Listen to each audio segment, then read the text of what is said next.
नमस्कार आदाब। आप देख रहे हैं साबिर शेख के साथ ऑन रिकॉर्ड मेरा हैंदर। दोस्तों, कल हमने एक खबर चलाई थी कि भारतीय जनता पार्टी के जिला अध्यक्ष हेमंत माथरे इन्होंने मनपा प्रशासन पर आरोप लगाया था कि पिछले 3 महीने से कोविड पर जो खर्च किया जा रहा है उस खर्च की जानकारी, उस खर्च का ब्यौरा मनपा प्रशासन सत्ताधारी पार्टी के जो मेयर है या सभापति है इन्हें नहीं दे रहा है, यानी कहीं ना कहीं उस खर्च को छुपाया जा रहा है, ऐसा इन्होंने आरोप लगाया था। इसी बात को आगे बढ़ाते हुए आज शिवसेना के विधायक प्रताप सरनाईक ने भी एक पत्र देके मनपा प्रशासन से मांग की है कि उन्होंने जैसे ही ये कोविड का माहौल शुरू हुआ था उसी दौरान मुख्यमंत्री उद्धव ठाकरे से पत्र देकर मांग की थी कि यहाँ पर अलग अलग तरह के जो उपाय योजना हैं उसके चलते 15 करोड़ रुपए की आर्थिक मदद महानगर पालिका को दी जाए। वो 15 करोड़ की जो निधि आई थी यहाँ पर उनके पत्र देने के बाद में, उसमें से 10 करोड़ रुपया प्रमोद महाजन हॉल और मीना ठाकरे हॉल, ये यहाँ पर कोविड केयर सेंटर बनाने में वो खर्च हो रहा है, उस खर्च के बारे में भी इन्हें जानकारी नहीं दी गई। साथ में ही और 10 करोड़ रुपया मीरा भाईंदर महानगर पालिका में आया है, ऐसा विधायक प्रताप सरनाईक ने कहा है। और उस 10 करोड़ रुपए का कहाँ पर खर्च हो रहा है, किस तरह से खर्च किया जा रहा है, उसकी जानकारी भी उन्होंने एक पत्र के माध्यम से आज मनपा आयुक्त से की है। मनपा में अभी तक का कुल 25 करोड़ रुपया आया है, ऐसा मानना है विधायक प्रताप सरनाईक का। और उन्होंने अब खर्चे की जानकारी भी लिखित रूप से मांगी है। देखना है कि मनपा प्रशासन कब तक ये खर्च की जानकारी सार्वजनिक करेंगी, आम करेगी, या इन लोक प्रतिनिधियों को उसके बारे में जानकारी दी जाएगी। बढ़ता हूँ मैं अगली खबर की तरफ के आज पूर्व विधायक भाजपा के नरेंद्र मेहता इन्होंने एक वीडियो जारी कर शहर की जो जनता है इन्हें अपील की है, उनके लिए रास्ता खोल दिया है कि अब वो नरेंद्र मेहता से मदद मांग सकते हैं। उसी के चलते उन्होंने एक हेल्पलाइन नंबर जारी किया है और उस वीडियो में उन्होंने बताया है कि किस तरह से उनसे मदद मांगी जाए और क्या तरीका होगा उनकी मदद करने का, कैसे वो मदद कर पाएंगे, एक वक्त भी उन्होंने बताया है। भाजपा के पूर्व विधायक नरेंद्र मेहता के बारे में बता दूं कि उन्होंने अब मैदान में उतरकर शहर की जनता जो तकलीफ़ में है, जो मुसीबत में है, संकट के इस समय में वो यहाँ पर उतरे हैं, मैदान में उतरे हैं और उनसे पूरी तरह से फ़ायदा उठाया जाए, ऐसा मैं उन पीड़ित लोगों से कहना चाहूँगा, उन संकट में घिरे लोगों से कहना चाहूँगा कि इस वीडियो को देखने के बाद में नरेंद्र मेहता पहले क्या थे, उन्होंने क्या किया, उस बात को दरकिनार करते हुए आज वो मैदान में उतरकर लोगों की मदद के लिए आगे आया है। इस बात को महत्व देना चाहिए। मैं आप सभी दर्शकों से अपील करना चाहूँगा कि इस वीडियो को आप पूरा देखें और ज़्यादा से ज़्यादा उस वीडियो पर जो हेल्पलाइन नंबर दिया गया है उस हेल्पलाइन नंबर को शेयर करें, ताकि जो ज़रूरतमंद है कोविड के माहौल में जहां कहीं पर भी किसी भी संकट में फंसा हुआ हो, चाहे वो बिल के मामले से रिलेटेड हो, चाहे एडमिशन के मामले से रिलेटेड हो, या किसी और प्रकार के मेडिकल हेल्प के मामले से रिलेटेड हो, उसका आप ज़रूर फ़ायदा उठाएं।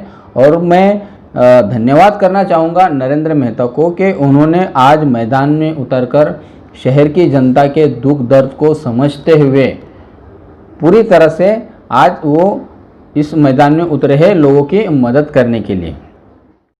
नमस्कार साथियों, आज मीरा भाईंदर में कोरोना बड़ी तेजी से बढ़ रहा है। पिछले 5 दिनों के अंदर 1000 से ज्यादा नए केसेस सामने आए। प्रशासन व्यवस्था में लगा हुआ है, अभी तक जो व्यवस्था चाहिए वो हम पूरी नहीं कर पा रहे, बहुत सारी खामियां भी है, उसको शायद उम्मीद करता हूं कि वो पूरी करेंगे।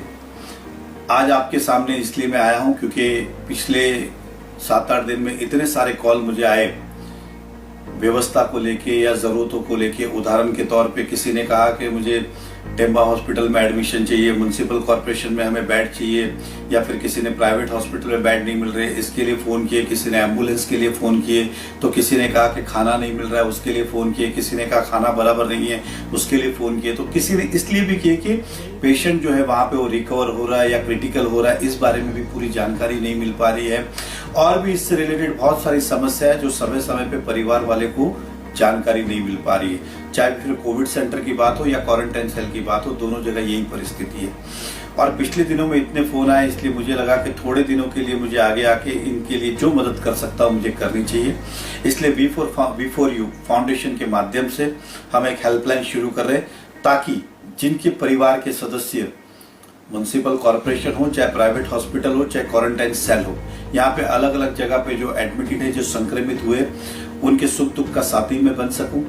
उन्हें चाहे खाने की किसी बात की तकलीफ है, चाहे उनको इलाज में व्यवस्था बराबर नहीं है, उस बारे में कोई शिकायत हो, एडमिशन की बात हो म्युनिसिपल कॉर्पोरेशन के हॉस्पिटल के अंदर या क्वारंटाइन सेल के अंदर या प्राइवेट हॉस्पिटल के अंदर, एम्बुलेंस व्यवस्था की बात हो या अन्य कोई जरूरत हो, मैं पूरी कोशिश करूंगा कि आपके साथ कदम से कदम मिला के चलूं। और जितने भी संक्रमित पेशेंट हैं उनके लिए मैं ये भी प्रार्थना करूंगा कि जल्द से जल्द वो रिकवर हुए, अपने घर में जाए।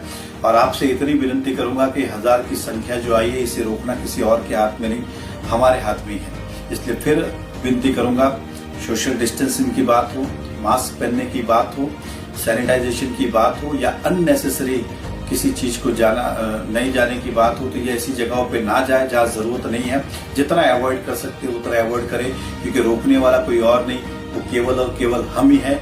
चाहे सरकार हो, चाहे नगर पालिका हो, कितनी भी कोशिश कर ले, पहल हमें ही करनी होगी।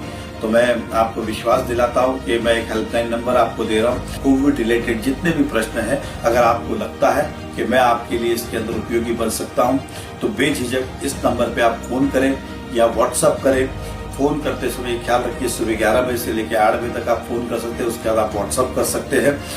रात को तो 1 बजे भी जरूरत होगी तो मैं पूरी कोशिश करूंगा कि आपके साथ में खड़ा रहूं। बहुत बहुत धन्यवाद। इस नंबर को भूलिएगा नहीं, वी4यू फाउंडेशन हेल्पलाइन नंबर और WhatsApp number. Thank you very much. जय हिंद, जय महाराष्ट्र।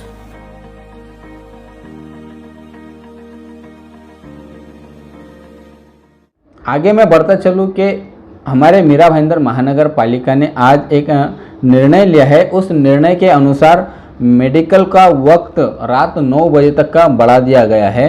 यानी पहले इस लॉकडाउन के पीरियड में मेडिकल को 5 बजे तक ही खुला रखने का आदेश था, लेकिन अभी उसे रात 9 बजे तक का शुरू रखने के आदेश दिए गए हैं। साथ में ही आज महानगर पालिका ने एक निर्णय लिया है और उस निर्णय के अनुसार शहर की जो निजी होटल है, जो प्राइवेट होटल है, उन होटलों के जो मालिक हैं उनसे बातचीत होने के बाद में, सभी बातें क्लियर होने के बाद में, अब कोरोना के जो संभावित मरीज है जिनमें होम क्वारंटाइन नहीं रहना है या जो होम क्वारंटाइन नहीं रह सकते हैं या क्वारंटाइन सेंटर में नहीं रह सकते हैं, ऐसे लोगों के लिए प्राइवेट जो होटल्स है वहाँ पर भी उन्हें रखने का इंतज़ाम किया जा रहा है। और उन संभावित मरीजों को खुद अपनी जेब से उसका खर्च देना होगा। प्रतिदिन वो रेट भी मैं आप सभी को बताऊंगा, उन होटलों के नाम भी मैं आपको बताऊंगा कि कौन कौन सी होटलें हैं और वहाँ पर कितने बेड या कितने रूम अवेलेबल है, उनके क्या रेट है, वो भी मैं आप सभी को बताऊंगा। दोस्तों, कुल मिलाकर ये बात समझ में आती है कि महानगर पालिका ने बड़ी यहाँ पर गलती करती हुई दिखाई दे रही है कि होटलों को इजाज़त दी है वहाँ पर रखने के लिए। अगर महानगर पालिका वाकई में कोरोना पर काबू पाना चाहती है, उस पर कंट्रोल करना चाहती है, तो उन्हें महानगर पालिका को सत्ताधारी विपक्ष सभी पार्टियों के जो नेता है, इन लोगों को बुलाकर मीटिंग करना चाहिए, इनके राय मशवरा लेना चाहिए, इनकी सूचनाओं को भी ध्यान में लेना चाहिए, ताकि इस वक्त जो अधिकारी यहाँ पर जो काम कर रहे हैं ये सभी नए अधिकारी हैं, चाहे वो मनपा आयुक्त हो, चाहे उपायुक्त हो या अतिरिक्त आयुक्त हो, सभी लोग नए हैं। और यहाँ पर जो नेता जिन्होंने सालों से यहाँ पर सेवा की है, लोगों के काम किए हैं, यहाँ की जनता को जानते हैं, यहाँ के हालात को जानते हैं, यहाँ के माहौल को जानते हैं, ऐसे नेताओं को साथ में लेकर मनपा प्रशासन को काम करना चाहिए, जिसके चलते कोरोना के जो संभावित मरीज है या कोरोना की जो महामारी हमारे शहर में फैलते हुए दिखाई दे रही है, उस पर काबू भी पाया जा सकता है। जल्द ही मैं आप सभी के सामने एक नई खबर लेकर हाजिर होऊंगा। आप देखते रहे ऑन रिकॉर्ड मीरा भाईंदर। धन्यवाद।